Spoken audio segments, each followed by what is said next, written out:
બારડોલીમાં ભારતીય એશિયા કપમાં વિજય મેળવતા જ સમગ્ર દેશ સાથે બારડોલી શહેરમાં પણ ખુશીના મોજા ઊભા થયા। જીતના સમાચાર મળતા જ લોકો ઘરોમાંથી બહાર આવી ગયા અને તિરંગા લઈને શહેરના મુખ્ય માર્ગો પર ભેગા થયા।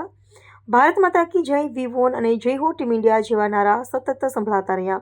દેશભક્તિના ગીતો સાથે ડીજેના તાલે યુવાનો ઝૂમી ઉઠ્યા। શહેરના બજારોમાં અને ચોરાહા પર વિજયોત્સવનો માહોલ સર્જાયો હતો। વેપારીઓએ પોતાની દુકાનો સજાવી અને અનેક સ્થળોએ મફત મીઠાઈઓ વેચવામાં આવી। બાળકો રંગોળી દોરી અને તિરંગા પતંગ ઉડાવી આ વિજયની ઉજવણી કરતા જોવા મળ્યા। મહિલાઓએ પણ ઘરોની બહાર આવી તાળીઓ વગાડી અને તિરંગા લહેરાવ્યા। આ વિજયને અનુલક્ષીને મોટરસાઇકલ રેલીઓ સાથે તિરંગા હાથમાં પકડીને યુવાનો શહેરના મુખ્ય માર્ગો પર ઉત્સાહપૂર્વક ફર્યા। આનંદના માહોલ વચ્ચે પોલીસ વિભાગે કડક બંદોબસ્ત ગોઠવી ટ્રાફિક વ્યવસ્થા સુચારુ રાખી।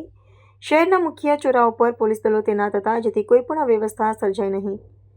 બારડોલી શહેરમાં એશિયા કપની આ ભવ્ય જીત પછી દિવાળી જેવા ઉત્સવી દ્રશ્યો જોવા મળ્યા।